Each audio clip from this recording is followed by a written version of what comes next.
Welcome to Module 10. We're going to be looking at phase equilibrium and the requirements for that for pure substances in this lesson.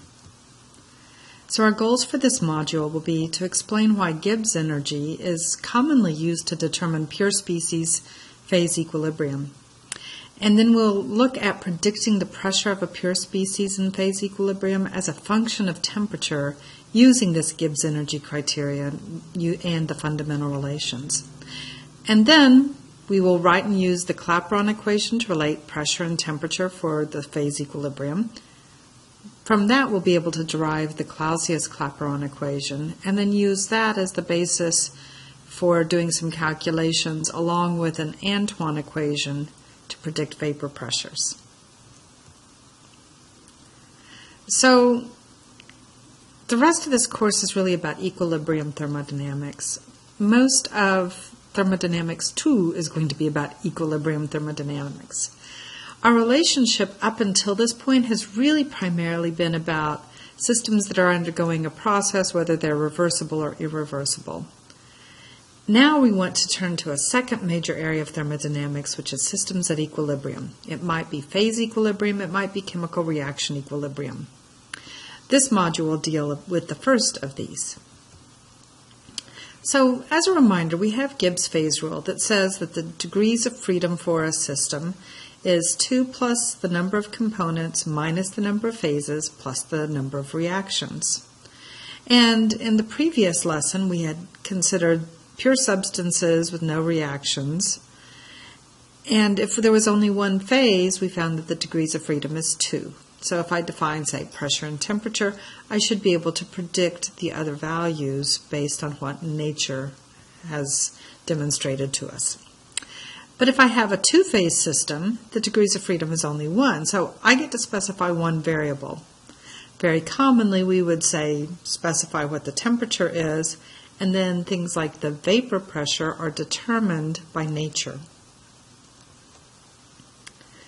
So let's look at the theoretical background for phase equilibrium. Now, this could be for any two phases in equilibrium. So it might be solid and liquid, it might be solid and vapor, liquid and vapor, solid, solid, or liquid, liquid systems exist also. So if I have two phases, I'm just going to name them alpha and beta so I don't have to worry about which one is which.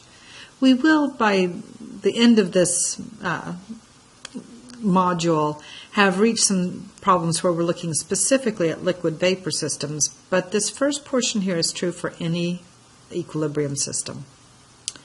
So if we have a closed system at a fixed temperature and pressure with let's say a vapor and liquid because it's easier to imagine, then it might look something like this. And I have my materials inside here, and we'll just consider only a pure substance, so the number of moles of the substance that's the liquid and the number of moles that's the vapor, or whatever my alpha and beta phases are. If I have thermal equilibrium, that means that the temperature is no longer changing. So the temperature is constant. The temperature in the alpha phase is the same as the temperature in the beta phase. If I have mechanical equilibrium, then the driving force, which in our case is pressure, will be a constant. So the pressure is the same in the alpha and beta phase. So then the question is, what's the criterion for chemical equilibrium? Another way to think of this is, what's the driving force behind chemical equilibrium?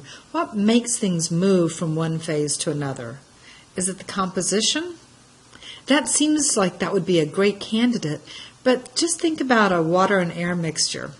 Okay?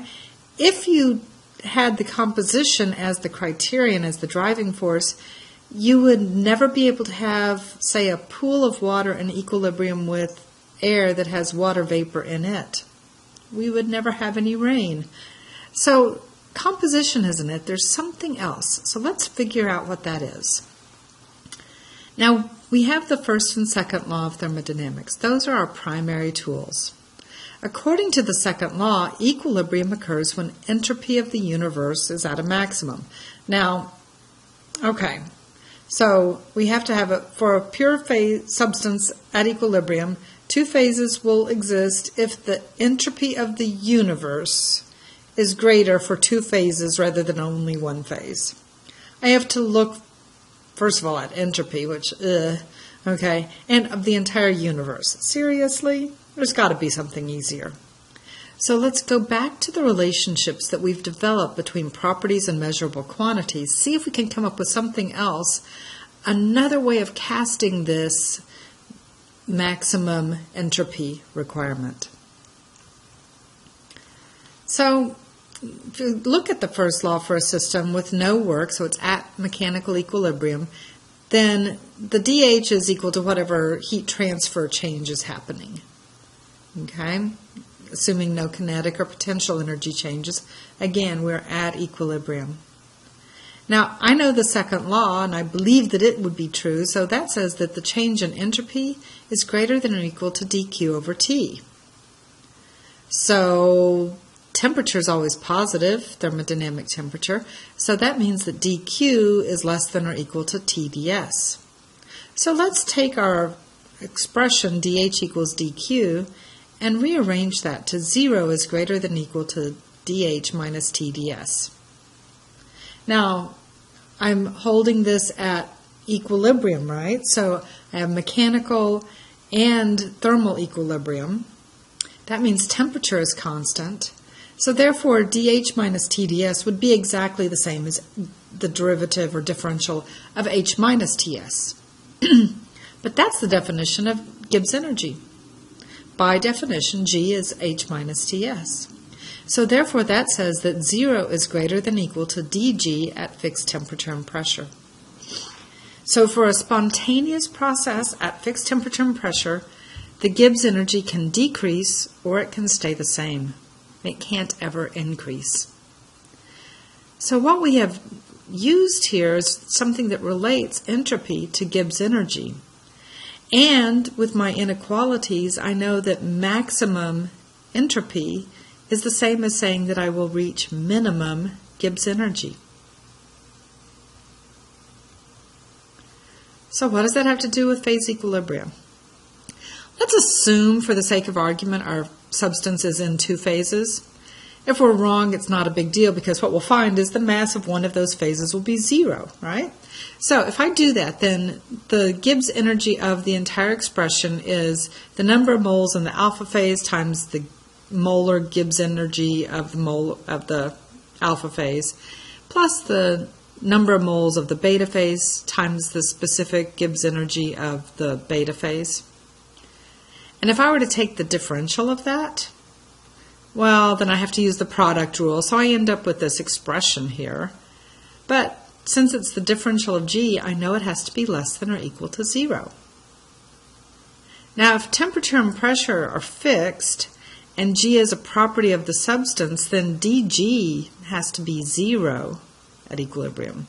So I end up with this, but I've also, if I specify a closed system arbitrarily, but if I want equilibrium, that is easier to wrap your head around, then for a closed system, the number of moles of alpha and the number of moles of beta, if they are changing at all, they would have to change, like as one increases, the other one would decrease by the same amount. So we write that mathematically as dN of alpha equals negative dN of beta.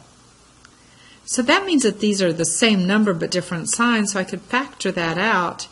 And I find out that at equilibrium, the Gibbs energy of the alpha phase is exactly the same as the Gibbs energy of the beta phase.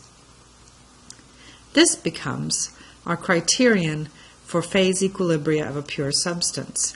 When the Gibbs energies are the same for the two phases, I have phases at equilibrium. So how does that help me describe what's happening between these phases? Well, the Clapeyron equation is going to be the useful thing. I can say that dG of the two phases is equal to each other. I have fundamental relations for that. And I can use algebra to rearrange this and find that dP dt is the entropy difference between the phases divided by the volume difference between the two phases.